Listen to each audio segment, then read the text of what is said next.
PSC tips and ട്രിക്സിലേക്ക് ഏവർക്കും സ്വാഗതം. വരുന്ന സ്ട്രക്ചർ ഓഫ് ഗവൺമെന്റിന്റെ ഘടകങ്ങൾ എന്ന് പറയുന്ന ഒരു ഭാഗം ഉണ്ടല്ലോ. അപ്പോൾ അവിടെ നമുക്ക് എന്താണ് കാര്യനിർവഹണ വിഭാഗം പഠിക്കാനുണ്ട്, നീതിന്യായ വിഭാഗം പഠിക്കാനുണ്ട്, അല്ലെ, നിയമനിർമ്മാണ വിഭാഗം പഠിക്കാനുണ്ട്. അപ്പോൾ അതിൽ ഓരോന്നായിട്ട് നമ്മൾ പഠിക്കാൻ പോവാണ്. അപ്പോൾ ആദ്യം നമ്മുടെ ഇന്നത്തെ ക്ലാസ്സിൽ നമ്മൾ പഠിക്കുന്നത് കാര്യനിർവഹണ വിഭാഗമാണ്. ഓക്കെ, അപ്പോൾ അത് എന്തൊക്കെയാണെന്നുള്ളത് നമുക്ക് നോക്കാം. ഓക്കെ, അപ്പോൾ നമുക്ക് സ്റ്റാർട്ട് ചെയ്യാം. എല്ലാവരും നോട്ട്ബുക്കും പെന്നും എടുത്തോളാം, നോട്ട് ചെയ്തോളാം കേട്ടോ. കുറച്ച് ലെങ്തി ആയിട്ടുള്ള വീഡിയോ ആയിരിക്കും, മുഴുവനായിട്ടും കണ്ട് നോട്ട് തയ്യാറാക്കണം. ഇമ്പോർട്ടൻ്റ് ആയിട്ടുള്ള ഒരു ടോപ്പിക്കാണ്. Okay, yes. അപ്പോൾ നമുക്കറിയാം, എല്ലാ ജനാധിപത്യ രാജ്യങ്ങളിലും ഗവൺമെന്റിന്റെ ഭാഗമായി നിലകൊള്ളുന്ന പ്രധാനപ്പെട്ട 3 ഭാഗങ്ങളാണ് ഏതൊക്കെ? നമ്മൾ ഇപ്പം പറഞ്ഞിട്ടുള്ള 3 വിഭാഗങ്ങൾ ഏതൊക്കെയാണ്? 3 വിഭാഗങ്ങൾ എന്ന് പറയുന്നത്, ഒന്ന് നിയമനിർമ്മാണ വിഭാഗം, 2 കാര്യനിർവഹണ വിഭാഗം, 3 നീതിന്യായ വിഭാഗം. ഓക്കെ, അപ്പോൾ എല്ലാ ജനാധിപത്യ രാജ്യങ്ങളിലും ഗവൺമെന്റിന്റെ ഭാഗമായി നിലകൊള്ളുന്ന പ്രധാനപ്പെട്ട 3 ഘടകങ്ങൾ ഏതൊക്കെയാണ്? ഒന്ന് നിയമനിർമ്മാണ വിഭാഗം, 2 കാര്യനിർവഹണ വിഭാഗം, 3 നീതിന്യായ വിഭാഗം. അപ്പോൾ ഇതിൽ നിയമങ്ങൾ നിർമ്മിക്കുന്നതാണ് നിയമനിർമ്മാണ വിഭാഗം, നിയമങ്ങൾ നടപ്പിലാക്കുന്നത് കാര്യനിർവഹണ വിഭാഗം, നിയമങ്ങളെ വ്യാഖ്യാനിക്കുന്നതാണ് നീതിന്യായ വിഭാഗം, അല്ലെ. നിയമങ്ങൾ നിർമ്മിക്കുന്നത് നിയമനിർമ്മാണ വിഭാഗം, നിയമങ്ങൾ നടപ്പിലാക്കുന്നത് അല്ലെങ്കിൽ നിയമങ്ങൾ നിർവഹിക്കുന്നത് കാര്യനിർവഹണ വിഭാഗം, നിയമങ്ങളെ വ്യാഖ്യാനിക്കുന്നത് നീതിന്യായ വിഭാഗം. ഓക്കെ, അപ്പോൾ 3 വിഭാഗങ്ങളാണെന്ന് പഠിച്ചു. അപ്പം അതിൽ ആദ്യം നമ്മൾ പഠിക്കാൻ പോകുന്നത് കാര്യനിർവഹണ വിഭാഗത്തെ കുറിച്ചാണ് എന്ന് ഞാൻ പറഞ്ഞു. അപ്പോൾ ഇത് തന്നെ ഒരു ചോദ്യമാണ്. കാര്യനിർവഹണ വിഭാഗത്തിൽ പെടുന്നത് ഏതൊക്കെ എന്ന് ചോദിച്ചിട്ടുണ്ട്. അപ്പോൾ കാര്യനിർവഹണ വിഭാഗത്തിൽ ഉൾപ്പെടുന്നത് ആരൊക്കെയാണ്? ഒന്ന് രാഷ്ട്രപതി. ഇന്ന് നമ്മൾ രാഷ്ട്രപതിയെ കുറിച്ചാണ് പഠിക്കുന്നത്. ഓക്കെ, അപ്പോൾ ഒന്നാമത്തെ ആള് രാഷ്ട്രപതി. 2 രാഷ്ട്രപതി കഴിഞ്ഞാൽ ആര് വേണം? ഉപരാഷ്ട്രപതി. 3 പ്രധാനമന്ത്രി. 4 മന്ത്രിസഭ. 5 ഉദ്യോഗസ്ഥ വൃന്ദം. ഇത്രയും പേര് ചേരുന്നതാണ് എന്തെന്ന് പറയുന്നത് കാര്യനിർവഹണ വിഭാഗം. ഇന്ത്യയിലെ ഗവൺമെന്റിനെ 3 തിരിച്ചിട്ടുണ്ട്: നിയമനിർമ്മാണ വിഭാഗം, കാര്യനിർവഹണ വിഭാഗം, നീതിന്യായ വിഭാഗം. അതിൽ കാര്യനിർവഹണ വിഭാഗത്തിനു കീഴിൽ വരുന്നത് ആരൊക്കെയാ? രാഷ്ട്രപതി, ഉപരാഷ്ട്രപതി, പ്രധാനമന്ത്രി, മന്ത്രിസഭ, ഉദ്യോഗസ്ഥ വൃന്ദം. ഇത്രയും ചേരുന്നതാണ് കാര്യനിർവഹണ വിഭാഗം എന്ന് പറയുന്നത്. കാര്യനിർവഹണ വിഭാഗത്തെക്കുറിച്ച് പറയുമ്പോഴേ ഓരോ രാജ്യങ്ങളിലും കാര്യനിർവഹണ വിഭാഗം എന്ന് പറയുന്നത് വ്യത്യസ്ത രീതിയിലുള്ളതായിരിക്കും. ഓക്കെ, അപ്പോൾ വ്യത്യസ്ത രീതി എന്ന് പറയുമ്പോൾ ഏതൊക്കെയാണ് ആ വ്യത്യസ്ത രീതികൾ? ഓരോ കാര്യനിർവഹണ വിഭാഗത്തെ നമുക്ക് പ്രധാനമായിട്ടും 3 തരംതിരിക്കാം. ഒന്നാമത്തേത് പ്രസിഡൻഷ്യൽ സിസ്റ്റം, പ്രസിഡൻഷ്യൽ സംവിധാനം, പ്രസിഡൻഷ്യൽ സിസ്റ്റം ഓഫ് ഗവൺമെന്റ്. രണ്ടാമത്തേത് parliamentary system, presidential system, parliamentary system. മൂന്നാമത്തേത് അർദ്ധ പ്രസിഡൻഷ്യൽ അഥവാ ക്വാസി പ്രസിഡൻഷ്യൽ എന്നിങ്ങനെ 3 നമുക്ക് തിരിക്കാം. കാര്യനിർവഹണ വിഭാഗത്തെ പ്രധാനമായും 3 തിരിച്ചിട്ടുള്ളത്: പ്രസിഡൻഷ്യൽ സിസ്റ്റം, പാർലമെന്ററി സിസ്റ്റം, അർദ്ധ പ്രസിഡൻഷ്യൽ സിസ്റ്റം എന്നിങ്ങനെ 3 തരംതിരിച്ചിരിക്കുന്നു. ഓക്കെ, അപ്പോൾ ഇതിൽ ഓരോ സിസ്റ്റം, അതിന് എക്സാമ്പിൾ നമ്മൾ പഠിക്കണം. അപ്പോൾ ആദ്യം ഞാൻ പറഞ്ഞത് എന്താണ്? Presidential system. ആദ്യത്തേതാണ് പ്രസിഡൻഷ്യൽ സിസ്റ്റം. അപ്പം പ്രസിഡൻഷ്യൽ സിസ്റ്റം എന്ന് പറഞ്ഞാൽ എന്താ? എല്ലാ അധികാരങ്ങളും പ്രസിഡന്റിലായിരിക്കും. എല്ലാ കാര്യങ്ങളും തീരുമാനിക്കുന്നത്, എല്ലാ അധികാരങ്ങളും പ്രസിഡന്റിൽ നിക്ഷിപ്തമായിട്ടുള്ള സിസ്റ്റത്തെയാണ് നമ്മൾ പ്രസിഡൻഷ്യൽ സിസ്റ്റം എന്ന് പറയുന്നത്.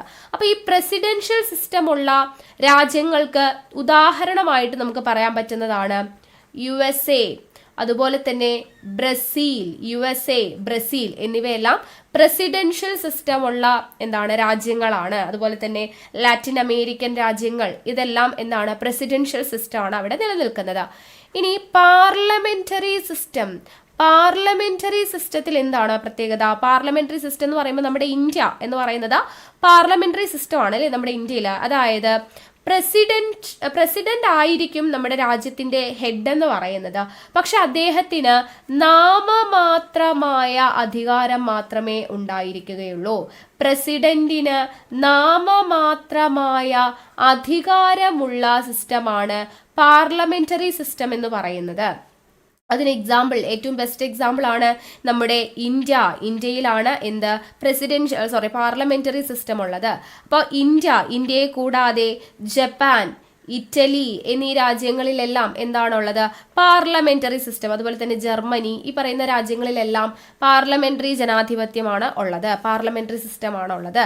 ഓക്കെ, ഇനി അടുത്തതാണ് ക്വാസി പ്രസിഡൻഷ്യൽ അല്ലെങ്കിൽ അർദ്ധ പ്രസിഡൻഷ്യൽ സിസ്റ്റം. അല്ലെങ്കിൽ ക്വാസി പ്രസിഡൻഷ്യൽ സിസ്റ്റം എന്ന് വെച്ചാൽ എന്താണ്?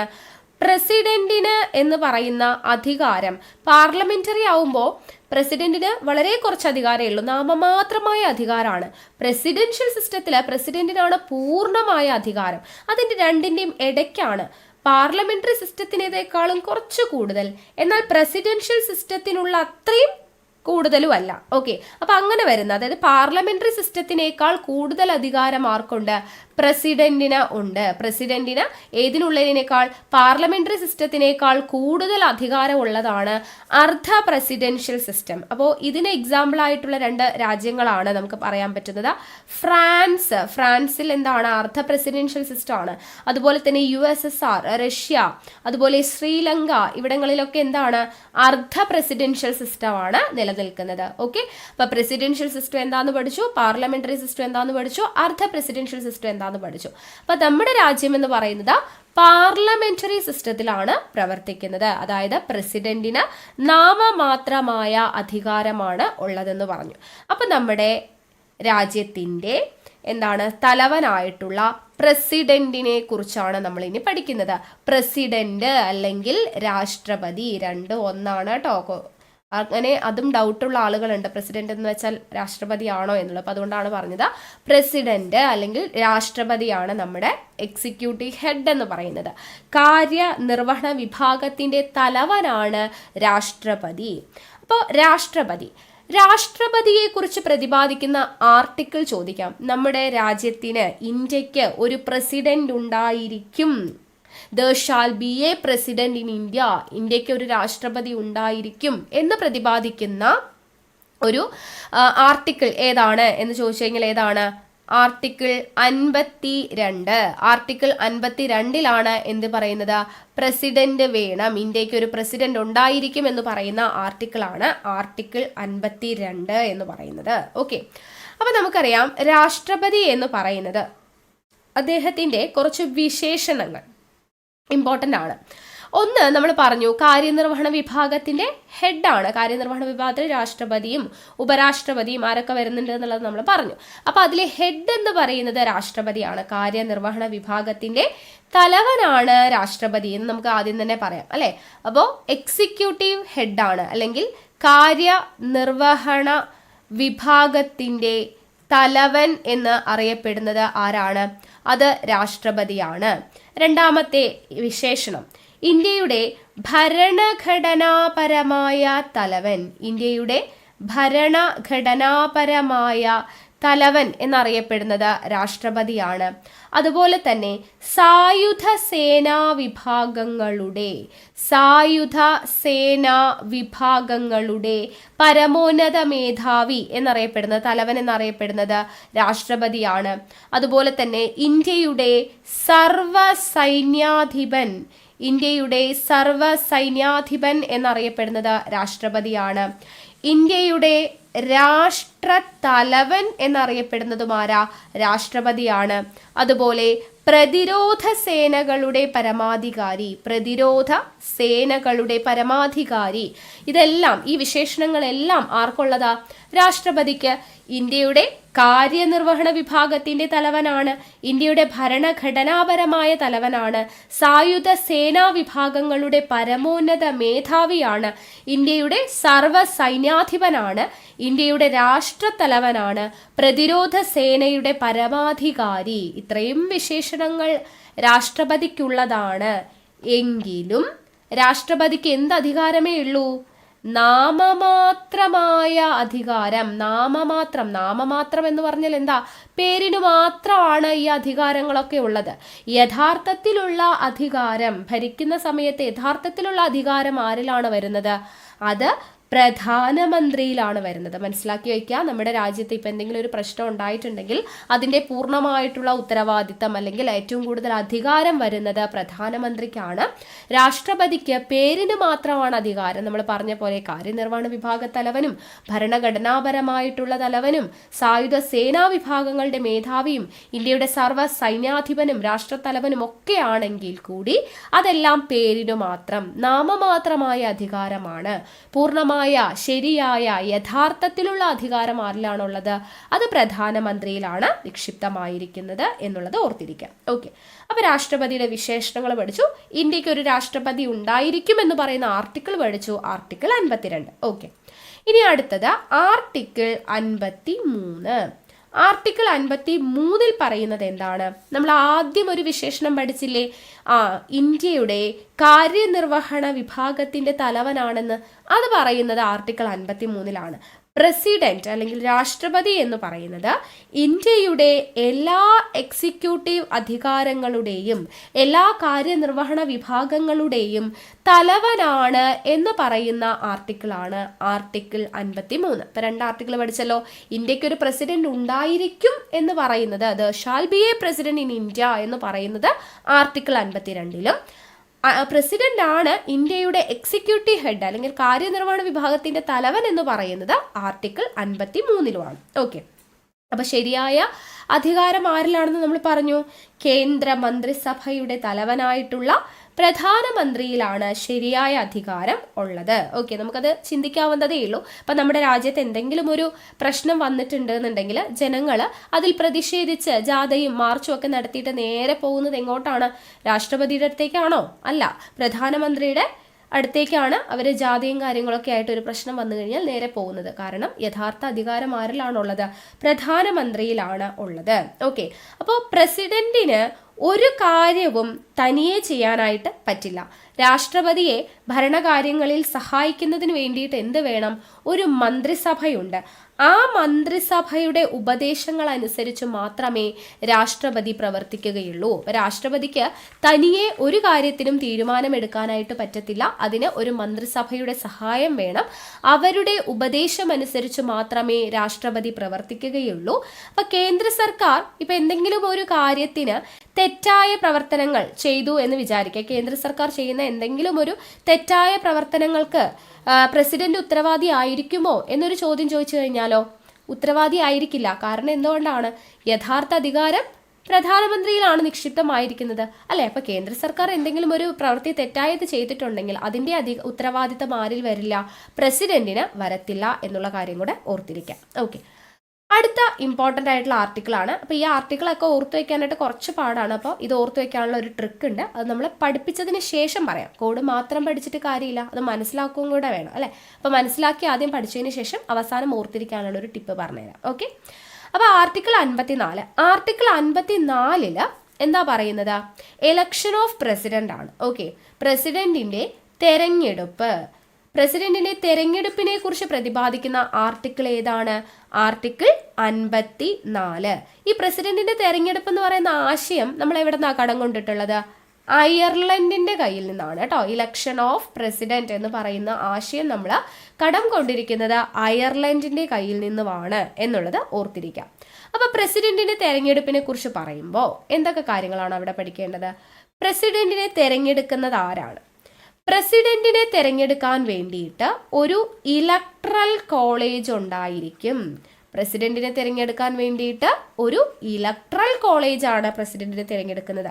അപ്പോൾ ഈ പ്രസിഡന്റ് തെരഞ്ഞെടുപ്പിൽ നമുക്കറിയാം, നമ്മൾ ആരെങ്കിലും ഇപ്പോൾ വോട്ട് ചെയ്യുന്നത്, ഒരു രാഷ്ട്രപതിയുടെ തെരഞ്ഞെടുപ്പിന് വേണ്ടിയിട്ട് നമ്മൾ ജനങ്ങൾ ആരെങ്കിലും പോയി വോട്ട് ചെയ്യുന്നത് കേട്ടിട്ടുണ്ടോ? ഇല്ല.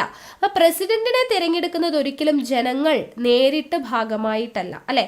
അപ്പോൾ അതിൻ്റെ ആ ഒരു മെത്തേഡ് പറയുന്ന പേരാണ് ആനുപാതിക പ്രാതിനിധ്യം. ആനുപാതിക പ്രാതിനിധ്യ വ്യവസ്ഥയനുസരിച്ചിട്ടാണ് പ്രസിഡന്റിനെ തിരഞ്ഞെടുക്കുന്നത്. അതായത് പ്രൊപ്പോഷണൽ റെപ്രസെന്റേഷൻ, ജനസംഖ്യയ്ക്ക് അനുസൃതമായിട്ട് പ്രൊപ്പോഷണൽ റെപ്രസെന്റേഷൻ, ഇത്ര ജനസംഖ്യയ്ക്ക് ഒരു പ്രതിനിധി എന്നുള്ള രീതിയിൽ. അപ്പം അങ്ങനെ ആനുപാതിക പ്രാതിനിധ്യം അനുസരിച്ചാണ് പ്രസിഡന്റിനെ തിരഞ്ഞെടുക്കുന്നത്.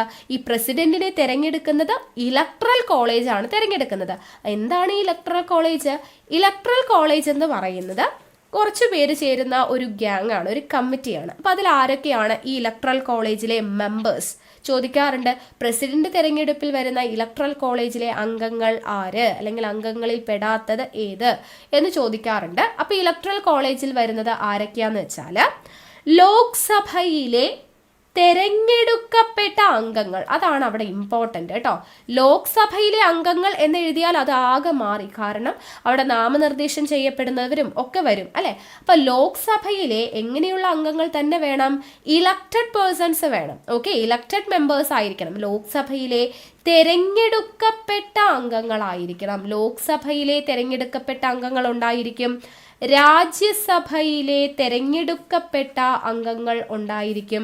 അതുപോലെ തന്നെ സംസ്ഥാന നിയമസഭയിലെയും തെരഞ്ഞെടുക്കപ്പെട്ട അംഗങ്ങൾ ഉണ്ടായിരിക്കും. അപ്പം ലോക്സഭയിലെ തിരഞ്ഞെടുക്കപ്പെട്ട അംഗങ്ങളും രാജ്യസഭയിലെ തിരഞ്ഞെടുക്കപ്പെട്ട അംഗങ്ങളും സംസ്ഥാന നിയമസഭയിലെ തിരഞ്ഞെടുക്കപ്പെട്ട അംഗങ്ങളും കൂടെ ചേരുന്ന ഇലക്ട്രൽ കോളേജാണ് ആരെ തിരഞ്ഞെടുക്കുന്നത്? രാഷ്ട്രപതിയെ തിരഞ്ഞെടുക്കുന്നത്. ക്ലിയർ ആണല്ലോ? അപ്പൊ ഇത് ആർട്ടിക്കിൾ 54 ഇലക്ഷൻ ഓഫ് പ്രസിഡന്റിനെ കുറിച്ച് പ്രതിപാദിക്കുന്നത്. ക്ലിയർ ആയെന്ന് വിശ്വസിക്കുന്നു. ഇനി അടുത്തത് ആർട്ടിക്കിൾ 55. ആർട്ടിക്കിൾ 55 പ്രതിപാദിക്കുന്നത് എന്താണ് എന്ന് ചോദിച്ചാൽ, ഈ ഇലക്ഷന് ചില പ്രോസസ്സ് ഉണ്ടാവും, അല്ലെ? നടപടിക്രമങ്ങൾ ഉണ്ടാവും, ചില പ്രൊസീജിയേഴ്സ് ഉണ്ടാവും. അപ്പോൾ ഇലക്ഷന്റെ തെരഞ്ഞെടുപ്പിന്റെ നടപടിക്രമങ്ങളെ കുറിച്ച് പ്രതിപാദിക്കുന്നു. തെരഞ്ഞെടുപ്പിന്റെ നടപടിക്രമങ്ങളെ കുറിച്ച് പ്രതിപാദിക്കുന്ന ആർട്ടിക്കിളാണ് ആർട്ടിക്കിൾ 55 എന്ന് പറയുന്നത്. ഓക്കെ, അപ്പോൾ നമ്മുടെ രാഷ്ട്രപതിയുടെ തെരഞ്ഞെടുപ്പിലുണ്ടല്ലോ, നമ്മുടെ MP-മാരുടെ വോട്ടിനൊക്കെ പ്രത്യേകം മൂല്യമുണ്ട്. ഓക്കെ, രാഷ്ട്രപതി തിരഞ്ഞെടുപ്പിൽ പങ്കെടുക്കുന്നത് MP-മാരാണ്. അപ്പോൾ ഓരോ MP-മാരുടെയും അല്ലെങ്കിൽ MLA-മാർക്കൊക്കെ പ്രത്യേകം വോട്ട് മൂല്യം ഉണ്ടെന്നാണ് പറയുന്നത്. ഓക്കെ, അപ്പോൾ MLA-മാരുടേതിനും പ്രത്യേകം വോട്ട് മൂല്യമുണ്ട്, MP-മാരുടേതിനും പ്രത്യേകം വോട്ട് മൂല്യമുണ്ട്. അത് ജനസംഖ്യയ്ക്ക് അനുസരിച്ചിട്ടാണ് ഈ വോട്ട് മൂല്യം വരിക കേട്ടോ. ഓക്കെ, അപ്പോൾ നമ്മുടെ കേരളത്തിൽ പ്രസിഡന്റ് തെരഞ്ഞെടുപ്പ് നടന്നപ്പോൾ നമ്മുടെ കേരളത്തിലെ ഒരു MLA-യുടെ വോട്ട് മൂല്യം എന്ന് പറയുന്നത് കേരളത്തിൽ എത്രയാണ്? 152. കേരളത്തിൽ തെരഞ്ഞെടുപ്പ് നടന്നപ്പോൾ ഒരു MLA-യുടെ വോട്ട് മൂല്യം എത്രയായിരുന്നു? 152 അതൊന്ന് പഠിച്ചു വെച്ചേക്കണം, കേരളത്തിന്റെ കാര്യം ആയതുകൊണ്ട്.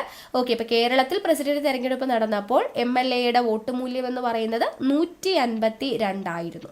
അപ്പൊ നമ്മുടെ രാജ്യത്ത് ഈ വോട്ട് മൂല്യമൊക്കെ നിശ്ചയിക്കുന്നത് ജനസംഖ്യാ കണക്കെടുപ്പ്, അതായത് 1971 സെൻസസ് പ്രകാരമാണ് കേട്ടോ. 1971 സെൻസസ് പ്രകാരമാണ് ഇപ്പോഴും നമ്മുടെ രാജ്യത്തെ വോട്ട് മൂല്യമെല്ലാം നിശ്ചയിക്കുന്നത്. ഓക്കെ, അപ്പൊ നമ്മുടെ കേരളത്തിലെ MLA-മാരുടെ വോട്ട് മൂല്യം എന്ന് പറയുന്നത് 152 എന്ന് ഓർത്തിരിക്കുക. ഓക്കെ, ഇനി ഏറ്റവും കുറവ് വോട്ട് മൂല്യം വരുന്നത് MLA-ക്ക് കേട്ടോ. MLA-യുടെ ഏറ്റവും കുറവ് വോട്ട് മൂല്യം വരുന്നത് സിക്കിമിലാണ്. സിക്കിമില് 7 വോട്ട് മൂല്യം വരുന്നത്, ഏറ്റവും കുറവ് സിക്കിമിലാണ്. ഇനി ഏറ്റവും കൂടുതൽ ഒരു MLA-യുടെ വോട്ട് മൂല്യം ഏറ്റവും കൂടുതൽ വരുന്നത് UP ആണ്, ഉത്തർപ്രദേശാണ്. അവിടെ ഒരു MLA-യുടെ വോട്ട് മൂല്യം എന്ന് പറയുന്നത് 208. അപ്പൊ നമ്മുടെ കേരളത്തിൻ്റെത് പഠിച്ചു വെച്ചേക്കാം 152. ഏറ്റവും കൂടുതൽ വോട്ട് മൂല്യമുള്ളത് ഉത്തർപ്രദേശാണ് 208. ഏറ്റവും കുറവ് വോട്ട് മൂല്യമുള്ളത് സിക്കിമിനാണ്, 7 വോട്ട് മൂല്യം വരുന്നത്. ഓക്കെ അല്ലേ? ഇനി നമുക്ക് ഇമ്പോർട്ടൻ്റ് ആയിട്ടുള്ളതാണ് ഒരു എം പിയുടെ വോട്ട് മൂല്യം എന്ന് പറയുന്നത് ഏറ്റവും കൂടുതൽ വരുന്നത് 700 കേട്ടോ. എം പിയുടെ വോട്ട് മൂല്യം എന്ന് പറയുന്നത് ഇപ്പോൾ നിലവിൽ ഒരു എം പിയുടെ വോട്ട് മൂല്യം എത്രയാണ്? 700 എന്നുള്ളത് ഓർത്തിരിക്കുക. എം പിയുടെ വോട്ട് മൂല്യം എത്രയാണ്? 700. ഇത് മുൻപ് കൂടുതലായിരുന്നു, 708 ഉണ്ടായിരുന്നു. പക്ഷേ ജമ്മു കാശ്മീരിന് ഇപ്പോൾ നിയമസഭ ഇല്ലാത്തത് കൊണ്ട് അത് കുറഞ്ഞ് 700 ആയതാണ്. ഓക്കെ, അപ്പോൾ ഒരു എം പിയുടെ വോട്ട് മൂല്യം നിലവിൽ എത്രയാണ്? 700 എന്നുള്ളത് ഓർത്തിരിക്കുക. ഓക്കെ, അപ്പോൾ ഈ വോട്ട് മൂല്യത്തിന്റെ കാര്യം പറയുമ്പോൾ പാർലമെന്റ് അംഗങ്ങളുടെ വോട്ട് മൂല്യവും അതുപോലെ നമ്മുടെ സംസ്ഥാന നിയമസഭാ അംഗങ്ങളുടെ വോട്ട് മൂല്യം തുല്യമാവണം എന്നാണ് പറയുക. ഓക്കെ, പാർലമെന്റ് അംഗങ്ങളുടെ വോട്ട് മൂല്യവും സംസ്ഥാന നിയമസഭാ അംഗങ്ങളുടെ വോട്ട് മൂല്യവും തുല്യമാവണം എന്നാണ് പറയുന്നത്. അപ്പോൾ ഈ വോട്ട് മൂല്യം എന്ന് പറയുന്നത് ഇമ്പോർട്ടൻ്റ് ആണ്. ഈ പറഞ്ഞ അത്രയും പോയിന്റ്സ് ഓർത്തിരിക്കണം. ഓക്കെ, ഇനി പ്രസിഡന്റിന്റെ തെരഞ്ഞെടുപ്പ് നടത്തുന്നത് ആരാണ്? കേന്ദ്ര തെരഞ്ഞെടുപ്പ് കമ്മീഷനാണ്. നമ്മൾ പഠിച്ചിട്ടുണ്ട് അല്ലേ? തെരഞ്ഞെടുപ്പ് കമ്മീഷൻ പഠിച്ചപ്പോൾ നമ്മൾ പഠിച്ചു കേന്ദ്ര തെരഞ്ഞെടുപ്പ് കമ്മീഷനാണ് പ്രസിഡന്റിന്റെയും വൈസ് പ്രസിഡന്റിന്റെയും പൊതു തെരഞ്ഞെടുപ്പും സംസ്ഥാന നിയമസഭാ തെരഞ്ഞെടുപ്പും ഇതെല്ലാം നടത്തുന്നത് കേന്ദ്ര തെരഞ്ഞെടുപ്പ് കമ്മീഷനാണെന്ന് പറഞ്ഞു. സംസ്ഥാനങ്ങളിലെ തദ്ദേശ സ്വയംഭരണ സ്ഥാപനങ്ങളിലെ തെരഞ്ഞെടുപ്പ് മാത്രം ആരാണ്? സംസ്ഥാന തെരഞ്ഞെടുപ്പ് കമ്മീഷനാണെന്നും പറഞ്ഞു. അത് നമുക്ക് അറിയുന്ന കാര്യമാണ്, അപ്പോൾ ഞാൻ വീണ്ടും പറയുന്നില്ല. ഓക്കെ, ഇനി നമ്മുടെ പ്രസിഡന്റിന്റെ തെരഞ്ഞെടുപ്പുമായി ബന്ധപ്പെട്ടിട്ട് എന്തെങ്കിലുമൊക്കെ പരാതി ഉണ്ടെന്ന് വിചാരിക്കാം. അത് കൈകാര്യം ചെയ്യുന്നത് ആരാന്ന് ചോദിച്ചാൽ സുപ്രീം കോടതിയാണ്. പ്രസിഡന്റിന്റെ തെരഞ്ഞെടുപ്പുമായി ബന്ധപ്പെട്ട് എന്തെങ്കിലും പരാതികൾ ഉണ്ടെങ്കിൽ അത് കൈകാര്യം ചെയ്യുന്നത് ആരാ? സുപ്രീം കോടതിയാണ്. അപ്പൊ സുപ്രീം കോടതിയുമായി ബന്ധപ്പെട്ട് ഒരു പോയിന്റ് കൂടെ പഠിച്ചു വെച്ചേക്കാം. പ്രസിഡന്റ് സത്യപ്രതിജ്ഞ ചെയ്യുന്നത് ആരുടെ മുമ്പിലാണ് എന്ന് ചോദിച്ചാൽ സുപ്രീം കോടതി ചീഫ് ജസ്റ്റിസിന്റെ മുമ്പിലാണ്. പ്രസിഡന്റ് സത്യപ്രതിജ്ഞ ചെയ്യുന്നത് ആരുടെ മുമ്പിലാണ്? സുപ്രീം കോടതി ചീഫ് ജസ്റ്റിസിന് മുൻപിലാണ് എന്നുള്ളത് ഓർത്തിരിക്കാം. പ്രസിഡന്റിന്റെ കാലാവധി എത്രയാണ്? പ്രസിഡന്റിന്റെ കാലാവധിയെക്കുറിച്ച് പറയുന്നത് ആർട്ടിക്കിൾ 56 പ്രസിഡന്റിന്റെ കാലാവധി എന്ന് പറയുന്നത് എത്രയാ? 5 വർഷം. 5 വർഷമാണ് പ്രസിഡന്റിന്റെ കാലാവധി. പ്രതിപാദിക്കുന്ന ആർട്ടിക്കിൾ 56 എന്ന് നമുക്ക് പറയാം. ഓക്കെ, ഇനി നമുക്ക് പ്രസിഡന്റിനെ നീക്കം ചെയ്യുന്ന പ്രോസസ്സാണ് എന്ത്? ഇംപീച്ച്മെന്റ്. ഇത് നമ്മൾ പഠിച്ചിട്ടുണ്ട്. ഇംപീച്ച്മെന്റ് എന്ന് പറയുന്ന ആശയം നമ്മൾ കടമെടുത്തിട്ടുള്ളത് USA കയ്യിൽ നിന്നുമാണ് അല്ലെ?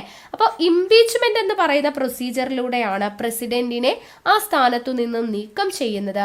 അതിനെക്കുറിച്ച് പ്രതിപാദിക്കുന്ന ആർട്ടിക്കിളാണ് ആർട്ടിക്കിൾ 61. ആർട്ടിക്കിൾ 61 പ്രസിഡന്റിന്റെ ഇംപീച്ച്മെന്റിനെ കുറിച്ച് പ്രതിപാദിക്കുന്നത്. ഓക്കെ, ഇനി ഇവര് രാജിക്കത്ത് സമർപ്പിക്കുന്നത്, പ്രസിഡന്റ് രാജിക്കത്ത് സമർപ്പിക്കുന്നത് ആരുടെ മുമ്പിലാണ് എന്ന് ചോദിച്ചു കഴിഞ്ഞാൽ അത് വൈസ് പ്രസിഡന്റിനായിരിക്കും. പ്രസിഡന്റ് രാജിക്കത്ത് സമർപ്പിക്കുന്നത് ആർക്കാണ്?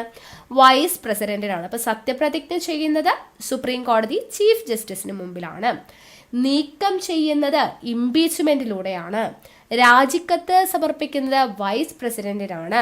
തെരഞ്ഞെടുക്കുന്നത് ഇലക്ട്രൽ കോളേജ് ആണ് അല്ലെ? ലോക്സഭയിലെയും രാജ്യസഭയിലെയും നിയമസഭയിലെയും തിരഞ്ഞെടുക്കപ്പെട്ട അംഗങ്ങൾ ചേരുന്ന ഇലക്ട്രൽ കോളേജ് ആണ് തിരഞ്ഞെടുക്കുന്നത് എന്നുള്ളതും പറഞ്ഞു. ഓക്കെ, ഇനി അടുത്തൊരു ചോദ്യം, നമ്മൾ കഴിഞ്ഞ കുറെ ക്ലാസ്സുകളിലൊക്കെ ചോദിച്ചൊരു ക്വസ്റ്റ്യൻ. പ്രസിഡന്റിന് ഇപ്പോൾ കാലാവധി കഴിഞ്ഞിട്ട് വീണ്ടും തിരഞ്ഞെടുക്കപ്പെടാൻ അർഹതയുണ്ടോ? പുനർനിയമനത്തിന് സാധ്യതയുണ്ടോ? ഉണ്ട്. ഓക്കെ, അപ്പൊ പ്രസിഡന്റിന് വീണ്ടും തിരഞ്ഞെടുക്കപ്പെടാൻ സാധ്യതയുണ്ട് എന്ന് പറയുന്ന ആർട്ടിക്കിളാണ് ആർട്ടിക്കിൾ 57. ആർട്ടിക്കിൾ 57 എന്തിനെ കുറിച്ചാണ് പറയുന്നത്? പ്രസിഡന്റിന് വീണ്ടും തിരഞ്ഞെടുക്കപ്പെടാൻ അർഹതയുണ്ട്. അത് എത്ര തവണ തിരഞ്ഞെടുക്കപ്പെടാം എന്ന് ചോദിച്ചാൽ അതിന് പ്രത്യേകിച്ച് ലിമിറ്റ് ഒന്നുമില്ല. എത്ര തവണ വേണമെങ്കിലും തിരഞ്ഞെടുക്കാം. വീണ്ടും വീണ്ടും വീണ്ടും എത്ര തവണ വേണമെങ്കിലും പ്രസിഡന്റിനെ തിരഞ്ഞെടുക്കാം എന്നുള്ളത് ഓർത്തിരിക്കാം. ഓക്കെ, ഇനി പ്രസിഡന്റ് ആവാനായിട്ട് എത്ര വയസ്സ് തികഞ്ഞിരിക്കണം? പ്രസിഡന്റ് ആവാനുള്ള പ്രായപരിധി ചോദിച്ചു കഴിഞ്ഞാൽ 35 വയസ്സ് പൂർത്തിയാവണം. പ്രസിഡന്റ് ആവണമെങ്കിൽ എത്ര വയസ്സ് പൂർത്തിയാവണം? 35 വയസ്സ് പൂർത്തിയാവണം. ഇനി എത്ര വയസ്സ് വരെ പ്രസിഡന്റ് ആയിട്ടിരിക്കാം എന്ന് ചോദിച്ചു കഴിഞ്ഞാൽ അത് പ്രത്യേകിച്ച് വയസ്സൊന്നുമില്ല. 5 വർഷം എന്ന് കാലാവധി മാത്രമേ പറയുന്നുള്ളൂ. പ്രത്യേകിച്ച് വയസ്സൊന്നുമില്ല. എത്ര പ്രായം വരെ വേണമെങ്കിലും പ്രസിഡന്റ് ആയിട്ടിരിക്കാം എന്നുള്ളത് ഓർത്തിരിക്കാം. ഓക്കെ, ഇനി പ്രസിഡന്റ് ആയിരിക്കുന്നതിന് വേണ്ടിയിട്ടുള്ള യോഗ്യതകൾ എന്തൊക്കെ? പ്രസിഡന്റ് ആയിട്ടിരിക്കാനുള്ള യോഗ്യതകൾ എന്തൊക്കെയാണ് എന്നാണ് ചോദിച്ചിരിക്കുന്നത് അല്ലെ. അപ്പോൾ ഈ യോഗ്യതകളെക്കുറിച്ച് പ്രതിപാദിക്കുന്ന ആർട്ടിക്കിൾ ഓർത്തിരിക്കുക. ആർട്ടിക്കിൾ 58. ആർട്ടിക്കിൾ 58 പ്രസിഡന്റിന്റെ യോഗ്യതകളെ കുറിച്ച് പറയുന്നത്. അപ്പോൾ ഒന്നാമത്തെ യോഗ്യത എപ്പോഴും പറയുന്നത് പോലെ ഒരു ഇന്ത്യൻ പൗരൻ ആയിരിക്കണം. പ്രസിഡന്റ് എന്ന് പറയുന്നത് ഒരു ഇന്ത്യൻ പൗരൻ ആയിരിക്കണം. തൊട്ടു മുൻപ് നമ്മൾ പറഞ്ഞു 35 വയസ്സ് പൂർത്തിയായിരിക്കണം. 35 വയസ്സ് പൂർത്തിയായിരിക്കണം. പിന്നെയോ ഒരു ലോക്സഭാ അംഗമാവുന്നതിനുള്ള യോഗ്യത വേണം. ലോക്സഭാ അംഗമാവുന്നതിനുള്ള യോഗ്യത വേണം എന്നുള്ളത് ഓർത്തിരിക്കുക. അതുപോലെ തന്നെ പ്രസിഡന്റ് ആവാനായിട്ട് നോമിനേഷൻ കൊടുക്കുന്ന സമയത്ത് വേറെ ഏതെങ്കിലും സർക്കാരിൽ നിന്നും ശമ്പളം പറ്റുന്ന ആളാവരുത് എന്നും കൂടെ പറയുന്നുണ്ട്. പ്രസിഡന്റ് ആവാൻ വേണ്ടിയിട്ട് നോമിനേഷൻ കൊടുക്കുമല്ലോ. അപ്പൊ ഈ നോമിനേഷൻ കൊടുക്കുന്ന സമയത്ത് മറ്റേതെങ്കിലും സർക്കാരിൽ നിന്നും ശമ്പളം പറ്റുന്ന ആളാവരുത് എന്ന് പറയുന്നുണ്ട്. പിന്നെ മാനസിക വിഭ്രാന്തിയുള്ള ആളാവരുത്. മാനസിക വിഭ്രാന്തിയുള്ള ആളാവരുത്.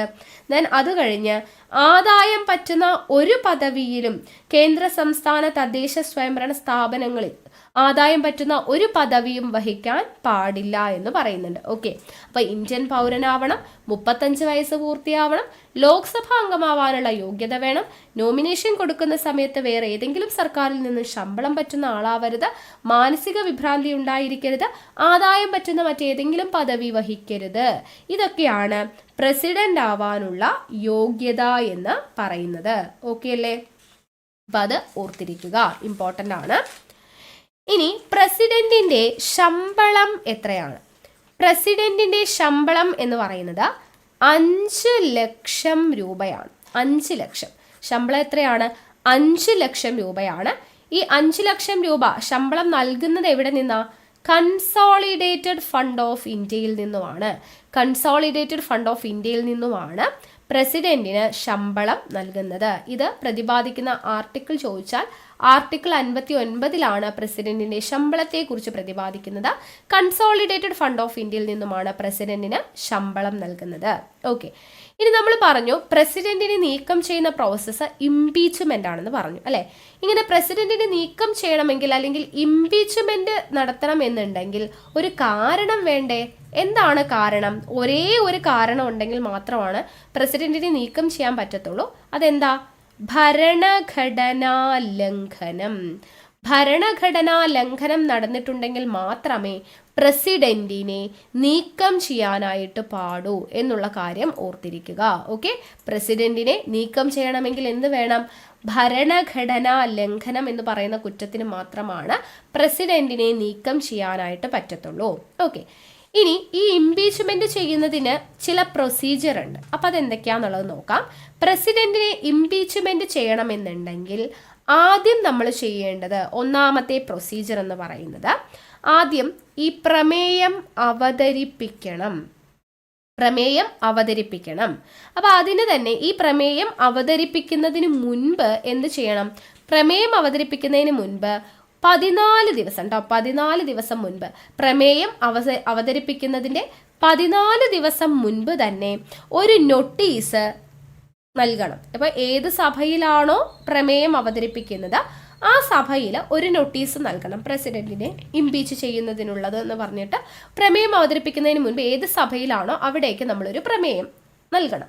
ഓക്കെ, അപ്പോൾ പ്രമേയം നൽകി ഈ നോട്ടീസ് കൊടുക്കുമ്പോൾ ആ സഭയിലുള്ള ഏതാണോ സഭ ആ സഭയിലുള്ള, അതിപ്പോൾ ലോക്സഭയാവാം അല്ലെങ്കിൽ രാജ്യസഭയാവാം, ആ സഭയിലുള്ള ആകെ അംഗങ്ങളിൽ 1/4 ഭാഗം പേർ ഈ പറയുന്ന നോട്ടീസിൽ എന്ത് ചെയ്യണം?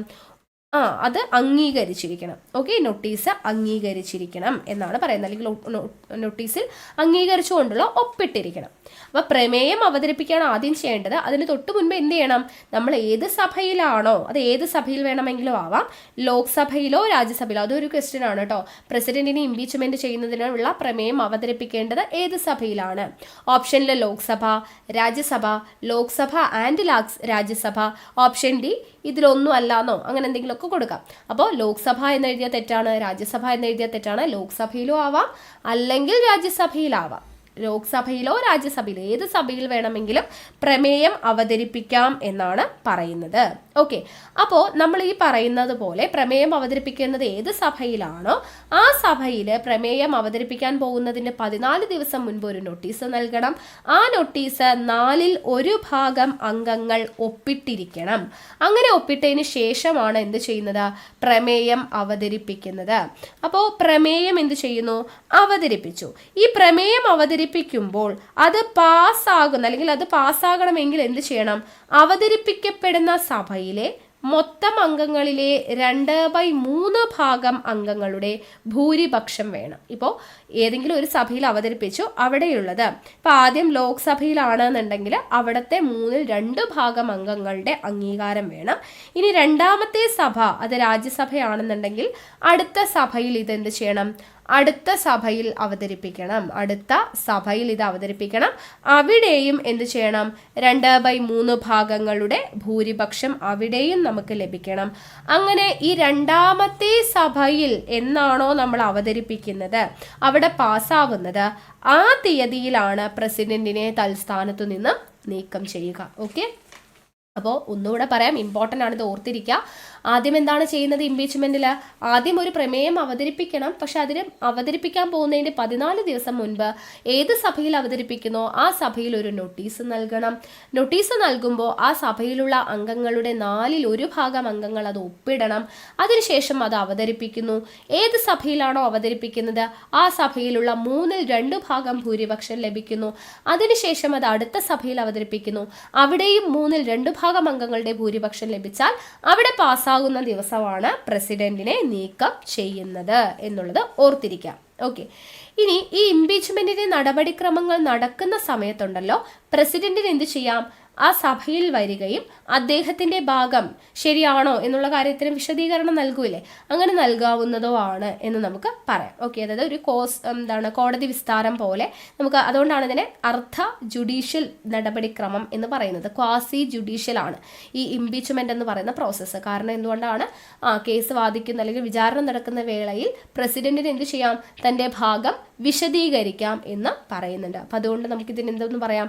ക്വാസി ജുഡീഷ്യൽ പ്രൊസീജിയർ ആണ്. ഇംപീച്ച്മെന്റ് എന്ന് പറയുന്നത് ഒരു അർദ്ധ ജുഡീഷ്യൽ പ്രൊസീജിയർ ആണ് എന്ന് നമുക്ക് പറയാൻ വേണ്ടി പറ്റും. ഓക്കെ അല്ലേ? ഇത്രയും കാര്യങ്ങൾ ക്ലിയർ ആയെന്ന് വിശ്വസിക്കുന്നു. അപ്പൊ നമ്മുടെ ആപ്പ് ലോഞ്ച് ചെയ്ത വിവരം എല്ലാവരും അറിഞ്ഞു കാണും. PSC ടിപ്സ് ആൻഡ് ട്രിക്സ് എന്ന പേരിലുള്ള നമ്മുടെ സ്വന്തം ആപ്പാണ്. പ്ലേ സ്റ്റോറിൽ പോയി കഴിഞ്ഞാൽ നിങ്ങൾക്ക് സെർച്ച് ചെയ്ത് കഴിഞ്ഞാൽ ഡൗൺലോഡ് ചെയ്യാൻ പറ്റും. അപ്പൊ നമ്മൾ ഇപ്പോൾ ലോഞ്ച് ചെയ്തിരിക്കുന്ന പുസ്തകം എന്ന് പറയുന്നത് ബുക്ക് എന്ന് പറയുന്നത് PSCയുടെ ഹോട്ട് ടോപ്പിക്സിന്റെ ബുക്ക് ആണ്. നമ്മളിപ്പോൾ ക്വസ്റ്റ്യൻ പേപ്പേഴ്സ് ഒക്കെ ഡിസ്കസ് ചെയ്ത് PSC റിപ്പീറ്റഡ്ലി ചോദിക്കുന്ന ടോപ്പിക്സ് കണ്ടെത്തുന്നതാണ് ഹോട്ട് ടോപ്പിക്സ് അല്ലെ. അപ്പൊ അങ്ങനെയുള്ള 136ഓളം ഹോട്ട് ടോപ്പിക്സ് അടങ്ങുന്ന ബുക്കാണ് നമ്മുടെ ആപ്പിൽ ലോഞ്ച് ചെയ്തിട്ടുള്ളത്. അപ്പോൾ ഇത് വെറും 199 രൂപയ്ക്കാണ്. കുറെ പേര് ഡൗട്ട് ചോദിക്കുന്നുണ്ട് കേട്ടോ, കുറെ എൻക്വയറീസ് വരുന്നുണ്ട്. അപ്പൊ അവർക്ക് വേണ്ടിയിട്ടാണ് നമ്മൾ പറയുന്നത്.